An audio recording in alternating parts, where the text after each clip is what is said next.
قطر تعرضت لحملة ضغط كبيرة جدا انها تتنازل عن مبادئها وهويتها، نزل عن كل حاجة عشان كاس العالم، ورفضت ده بشدة.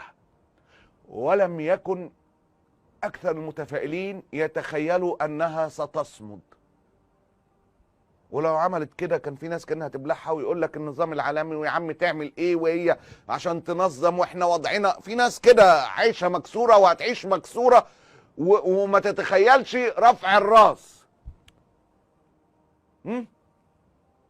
عملت كل حاجه، رفضت كل حاجه ضد مبادئها جدا، عكس مثلا ما حصل مع منتخب المانيا اللي اتقلبت عليه بسبب تصرفه، العالم كله هاجمه حتى الالمان.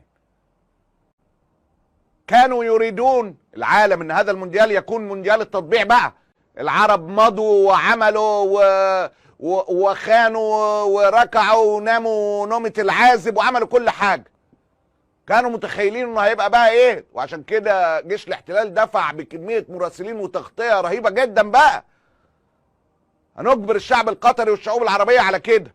انقلب السحر على الساحر وتحول المونديال، مش بس العرب رفضوا، لا تحول لمونديال فلسطين بامتياز.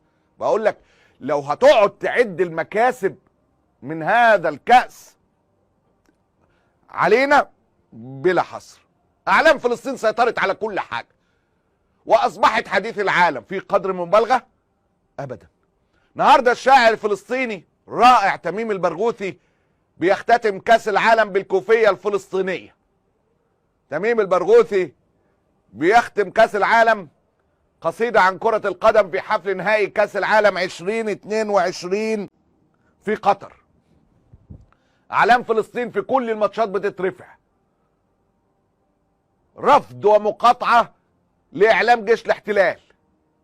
علم فلسطين كان جوه الملعب ورفعوا المنتخب المغربي في كل مناسبة، وده ازعج بشدة جيش الاحتلال. علم فلسطين كان بطلا زي ما المغاربة كانوا ابطال. جيش الاحتلال من كتر القهر اشتكى الملك المغرب. ازاي يا عم كده نبقى مطبعين معاك ولاعيبتك ترفع علم فلسطين؟ ازاي بينا كل البزراميط ده ولاعيبتك ترفع علم فلسطين؟ الملك قال لهم ماليش فيه، ده تصرف فردي، ده حسب ما בيقول الدبلوماسيين في جيش الاحتلال. אייל דוד, סגן שגריר ישראל במרוקו, בוקר טוב לך. בוקר טוב שרון, בוקר טוב ישי. ואנחנו רואים גם דגלי פלסטין, זה מתערבב, אז ליהודים יש איזו מערכת חצויה כאן. אז אני בתור הנציג הישראלי, אחד מהנציגים הישראלים פה, קיבלתי כל מיני שאלות לגבי באמת דגלי פלסטין, ואני חייב להגיד לכם שגם ביררתי עם החברים המרוקאים שלי, והבנתי שהדגל פלסטין, שגם מוצג במשחק נגד פורטוגל, זה יוזמה של אחד משחקני הנבחרת המרוקאית שמשחק בקבוצה סעודית, אז זו יוזמה אישית, זה לא מייצג את המרוקאים בגדול, ובכלל את היחסים הטובים. כן, רגע, כי אמרת חברתנו הטובה, והנבחרת מרוקו הצטלמה עם דגל פלסטין, אתה אומר, זאת לא הנחיה מהמלך. ממש לא, ממש לא, ואנחנו חוגגים עוד פחות משבועיים, אנחנו חוגגים 2 לחידוש היחסים בין ישראל למרוקו, זה 22 בדצמבר 2020, ואנחנו עושים פה ברבת, אנחנו עושים חגיגה גדולה, לציון המאורע. בשנתיים האלה היחסים בין ישראל ומרוקו התחממו בצורה ענקית, היו פה 8 ביקורי שרים מאז חידוש היחסים של 8 שרים מהממשלה הקודמת, אנחנו עכשיו נחכה לממשלה הנוכחית ואני בטוח שהם כולם יגיעו אחד אחרי השני, באמת לקדם את היחסים, הפוטנציאל הוא גדול בכל התחומים, ביטחון. لا الدنيا رايحة جاية بيننا وبينهم، لا لا لا لا مش ممكن تكون دي حالة فردية. لكن يوسفنا اقول لك انها حالة عامة، حالة عامة. سيبك من كلام الملك. فلسطين انتصرت في المونديال، واسرائيل اللي حاولت مرارا وتكرارا تستغل كرة القدم زي ما بتستغل كل شيء، فشلت كل مخططاتها في هذا المونديال، وده شيء نادر، وتعيش في صدمة كبيرة، وده شيء نادر، واعترفت بالهزيمة. نعم هو مونديال فلسطين ونحن هزمنا. במונדיאל לפני 16 שנה, שחקן גנאי בשם ג'ון פנסטיל הניף את דגל ישראל על המגרש. הפעם הדגל הפלסטיני היה זה שהתנופף על הדשא. היכן היה משרד החוץ והנרטיב הישראלי, והאם זירת ההסברה במונדיאל הזה נזנחה?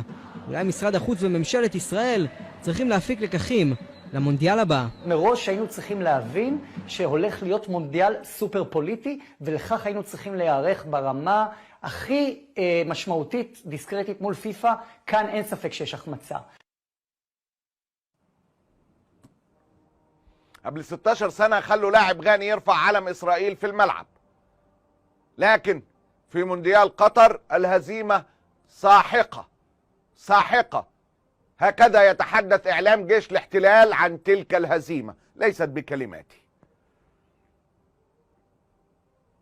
מי שדווקא התקבלו בחום בקטר היו פלסטינים, עד כדי כך שיש מי שכינו את המונדיאל הזה המונדיאל הפלסטיני הראשון.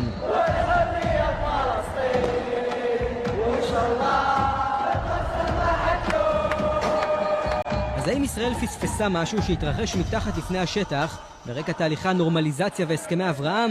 הסכם עם איחוד האמירויות איננו מותנה במשא ומתן עם הפלסטינים. והאם בניגוד למה שמספרת לנו ממשלת ישראל, לעולם בעצם עדיין מאוד אכפת מהסוגיה הפלסטינית?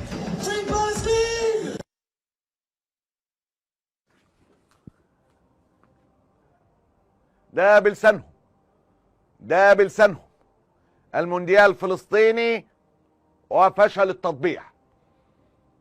هتقول لي وفي ناس بقى يعني بيصيبوني بغصة، وحقيقة ببقى عندهم كره حقيقي لأي وحدة ولأي مشهد ولأي تنظير ويقعد يقول كلام بزراميط، شيء مؤسف حقيقة. مش هذكر حد بأسامي. لا هو وانتوا بتحولوه اسلام وبتحولوه فلسطين، وليه الرياضة تتعمل كده؟ هو احنا اللي بنعمل رياضة كده؟ احنا اللي عملناها كده؟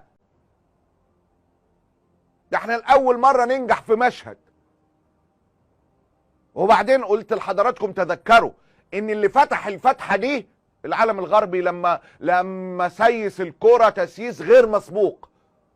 انا بكلمك على ارض الواقع، كان في حرب كبيرة جدا ضد تسييس الكرة كان بيعملها الاتحاد الدولي،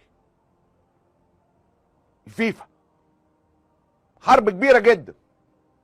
لكن تحت الضغوط الغربية فتحت الحكاية وبقت بزرامطية، والكل يتصور بعلم اوكرانيا ويعملوا معرفش ايه وعايزين يخلوا قضية السيكو سيكو قضية. مين بقى؟ مين اللي عمل كده؟ مين اللي فتح الفتحة؟ اهي ردت في صدرهم. العالم اصبح يتحدث عن قضية فلسطين، وبقى مهتم بتلك القضية اللي حاولوا الاصدقاء قبل الاعداء انه يخلصوا عليها. عشان كده كانت الصدمة في اعلام جيش الاحتلال. מי שדווקא התקבלו בחום בקטר היו פלסטינים, עד כדי כך שיש מי שכינו את המונדיאל הזה המונדיאל הפלסטיני הראשון.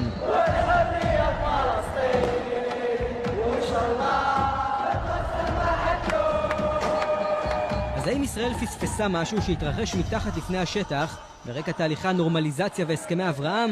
הסכם עם איחוד האמירויות איננו מותנה במשא ומתן עם הפלסטינים. והאם בניגוד למה שמספרת לנו ממשלת ישראל, לעולם בעצם עדיין מאוד אכפת מהסוגיה הפלסטינית?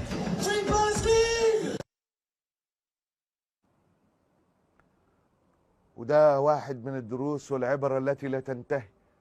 ما ضاع حق وراءه مطالب.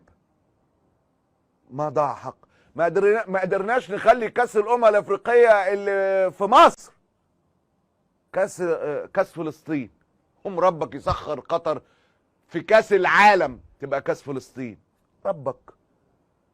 ربك كل مطلوب منك ايه؟ الثبات.